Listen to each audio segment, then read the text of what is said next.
liatin aja dulu. Ini polisi kerja bagaimana gitu loh, ya kan?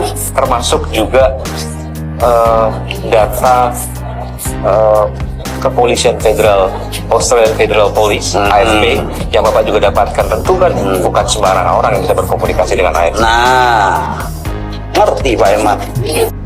Guys, menurut gua bapaknya Mirna ini tuh menarik banget buat dibahas. Yuk kita bahas bareng-bareng. Dari awal gua nonton dokumenter Netflix, gua tuh curiga banget sama ayahnya Mirna. Gue paham, di mana sih orang tua yang gak sedih ya melihat anaknya meninggal secara tidak wajar. Tetapi apakah harus sampai menuduh she is the killer, she is the killer? Padahal buktinya aja kurang gitu. Di awal dokumenter, bapak ini tuh berkobar-kobar bilang kalau dia itu akan menginvestigasi sendiri dan pasti akan ketemu pembunuhnya. Tapi gimana bisa ketemu pembunuhnya kalau bapak ini nggak ngebolehin anaknya untuk diotopsi? Dahulu dari penyidikan polisi. Bukan mendahului, saya bareng ya. Bapak bahkan menurunkan tim sendiri ya dalam tanda kutip. Bapak tidak khawatir kalau ada gugatan dari pihak seberang, pihak Jessica terhadap pernyataan-pernyataan Bapak karena keyakinan Bapak yang begitu dalam? Emang saya pikirin. Saya nih paling tahu siapa Sambo, siapa Krisnamukti, siapa si Hendro Sukmono. Berdasarkan beberapa sumber yang gue baca juga, katanya ayahnya Mirna ini sempat memberikan bantuan oksigen mulut ke mulut gitu ke Mirna. Terus kok ayahnya ini nggak keracunan juga? Atau minimal kena gejala sianidanya gitu. Si ayahnya malah baik-baik aja sih kalau kata gue. Terus menurut gue yang paling gak wajar banget ketika ayahnya Mirna bilang kalau dia punya botolnya. Ditanya dapat dari mana? Jawabannya insting. Ini hanya ilustrasi aja ya. Botol kayak gini nih di Australia banyak nih.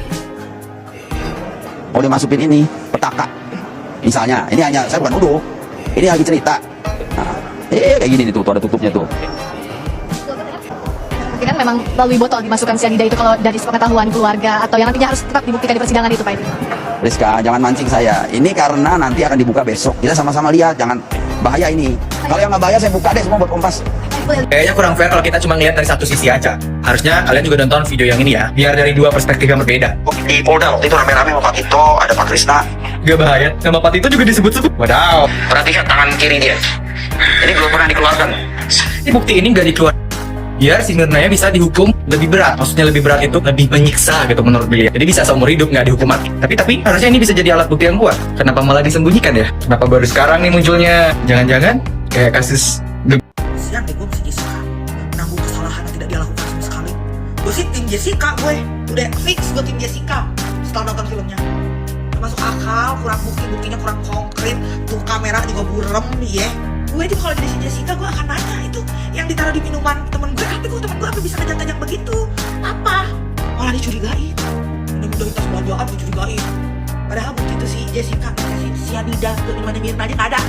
Di otopsi aja enggak. Jasadnya gimana mau tahu itu penyebab Mirna meninggal tuh apa? Sekarang dia takut tahu mau makan apel. Guys ingat ya kalau makan apel jangan kebanyakan. Terus nih ya, niat banget itu si Jessica kalau misalnya emang bener niat mau ngeracunin almarhum Mirna ya, niat banget jauh-jauh dari Australia bawa cyanida. Emang tidak terdeteksi itu di koper atau di tasnya gitu dia bawa cyanida dari Australia. Udah lama gak ketemu lagi, cuman dia satu-satunya orang yang udah lama banget gak pulang ke Indonesia dari Australia gitu. Niat banget kalau sampai kayaknya gue bunuh teman gue deh di cafe gitu. It's very impossible, you know. Keluar justice for Jessica pokoknya kalau gue. Belum lagi tuh di film itu orang-orang tolol ditanya, orang tolol di jalan ditanya, iya kayaknya dari muka sih kelihatan sih orang jahat. Cenayang lo, psikolog lo. Kok kamu ketipu orang pendendam? Dari bentuk hidup itu bisa dilihat. Dari ini bisa dilihat, dari itu bisa dilihat. Orang karakter beda-beda ya. Ada yang emang dia pembawaannya kalem, pembawaannya tenang. Ada yang pembawaannya panik, histeris gitu kan. Kalau misalnya gue itu ada di posisi dia, gue panik, histeris, gue nangis itu pasti persidangan. Seperti gue kemarin. Itu tenang-tenang aja kayak seperti menyembunyikan sesuatu. Kalian gimana menurut gue sih settingan ya? Karena si pakar apa itu gue lupa namanya, bapak-bapak pakai kacamata bilang katanya itu orang sekitarnya aja kalau nyium bisa pingsan. Ini tidak terjadi apa-apa pada teman-temannya Mirna saat ada di cafe Olivier itu. Tapi dibilangnya katanya menyengat sekali bau kopinya. Prek. Enak gue izinnya, enak pokoknya gue kayak justice for Jessica. Jessica harus dibebaskan, gue gak mau tahu kasihan tahu udah 7 tahun. Lagi wawancara juga tiba-tiba di stop sama petugasnya. Maksudnya itu begitu mencurigakan. Kalau lu masih berpikir Mirna itu dibunuh sama Jessica, lu harus nonton video gue sampai akhir. Gue jelasin dari poin-poin yang gue dapat setelah gue nonton Ice Cold dan juga interview antara Deddy Corbuzier dengan Bang Otto. Gue akan bahas dari sisi yang berbeda, karena kita tahu sendiri kan, buktinya itu nggak cukup kuat untuk menjadikan Jessica itu sebagai pelakunya. Oke, mari kita bahas ya. Yang pertama poinnya, yaitu niat si pelaku, yaitu Jessica. Di filmnya, narasumber bilang kalau misalkan pelaku ini nggak harus ada niat untuk melakukan pembunuhan. Berarti kan ketidaksengajaan juga merupakan suatu pembunuhan. Oke, kalau kita jabarkan orang-orang yang terlibat atas minuman tersebut, minuman kopi tersebut dari awal sampai minuman itu disajikan, berarti kan ada barista yang ngebuat, ada waiters yang nganter, dan ada si Jessica yang menerima. Kalau mengesampingkan niatnya dalam kasus tersebut, berarti ada 3 tersangka di sini, yaitu si barista yang buat, si waiters yang nganter, dan si Jessica yang sendiri yang terima. Tapi kenapa hanya Jessica yang ditetapkan sebagai tersangka, tapi waiters dan si pembuat kopinya ini hanya dipanggil sebagai saksi? Dan yang kedua adalah kenapa Jessica tidak diperbolehkan untuk interview. Kalau ini kalian pasti tahu semua kan. Padahal dari interview Jessica itu kita akan masuk ke dalam inti permasalahannya, tapi oleh pihak kepolisian diberhentikan dan tidak boleh diwawancarai kembali. Yang ketiga adalah permasalahan itu sendiri yang rancu. Menurut gua, poin masalah dari kasus ini adalah apa yang membuat Jessica meninggal dan siapa pelakunya. Tapi dari pihak pengadilan ini lebih mencari siapa pelaku yang menaruh cyanida di minumannya Mirna. Padahal kalau kita fokus terhadap korbannya, yaitu si Mirna, udah jelas di dalam tubuhnya itu tidak terkandung cyanida di 70 menit pertama. Dan setelah 3 hari baru terlihat ada 0,2 mg cyanida gitu kan. Yang mana kedua fakta itu membuktikan kalau Jessica ini tidak meninggal karena keracunan cyanida. Tapi alasan lain. Alasannya apa ya kita nggak tahu karena tidak diotopsi oleh keluarga. Berarti kan itu sudah sangat menjelaskan bahwa Jessica ini bukan pembunuh Mirna. Karena Mirna bukan meninggal karena keracunan, tapi karena hal lain. Dan apabila kita lihat dari sisi pengadilan ya, dia kan lebih terfokus pada siapa yang menaruh cyanida di dalam kopi si Mirna tersebut. Tapi kenapa pihak pengadilan ini bersikap acuh tidak acuh terhadap bukti kopi yang ada? Contohnya sisa kopi yang kemarin dibahas di Deddy Corbuzier. Dan sisa kopi yang habis diminum sama Jessica itu dibawa ke dalam sama manajer. Kita nggak tahu di dalam itu diapain, siapa yang megang, siapa yang minum, siapa yang menambahkan. Makanya agak tidak wajar sisa dari kopi itu sangat berlebih.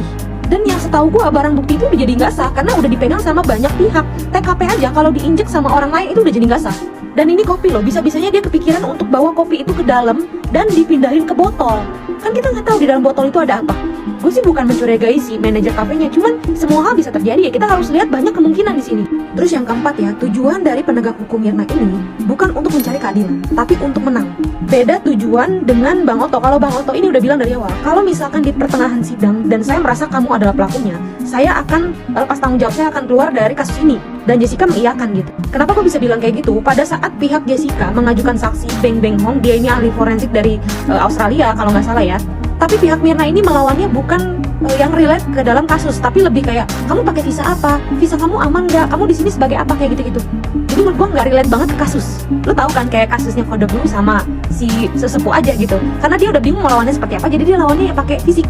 Nah sama dengan kasusnya Mirna ini. Ya jadi intinya gue menang dulu, masalah bener apa enggaknya belakangan kayak gitu. Dan yang terakhir nih ya, poin terakhir. Kalian kalau nonton Ice Cold, di situ bokapnya Mirna itu ada bilang gini, si Otto itu buang duit banyak banget katanya gitu, sedangkan gue buang duit dikit. Pokoknya dia mention soal nyogok-menyogok.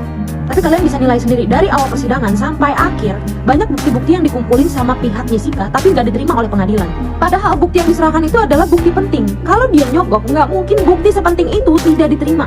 Kalau menurut gua, ini udah terlihat banget kalau kasus ini harus banget jadi kasus pembunuhan. Dan sudah ditetapkan siapa tersangkanya. Karena banyak banget barang bukti yang maksa. Bahkan kayak CCTV yang dimanipulasi, kayak seakan-akan si Jessica garuk-garuk.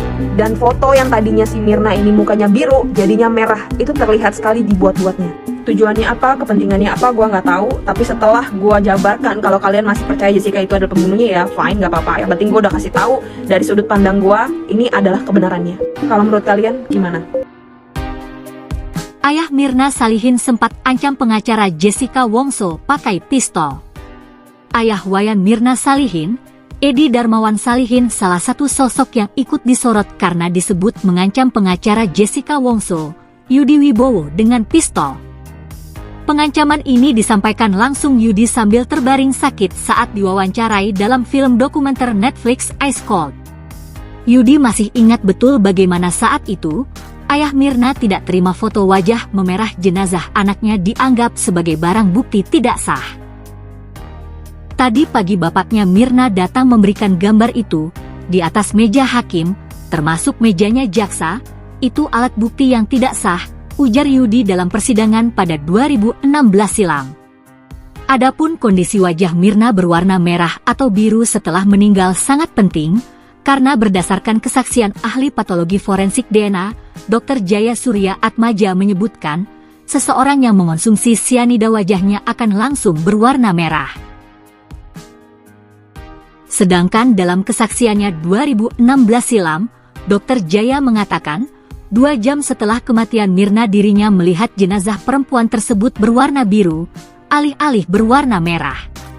Sebelum saya bersaksi, itu beredar foto mukanya Mirna setelah meninggal yang mukanya biru.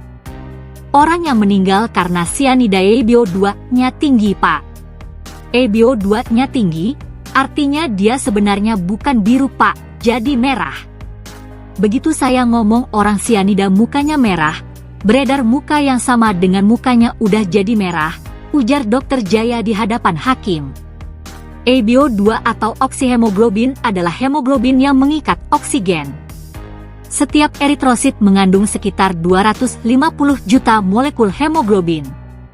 Yudi pun mengungkapkan jika ayah Mirna Salihin telah menyerahkan foto susulan yang berwarna merah, guna adanya dugaan motif tertentu. Hal itulah yang membuat Edi ayah Mirna marah besar kepada Yudi.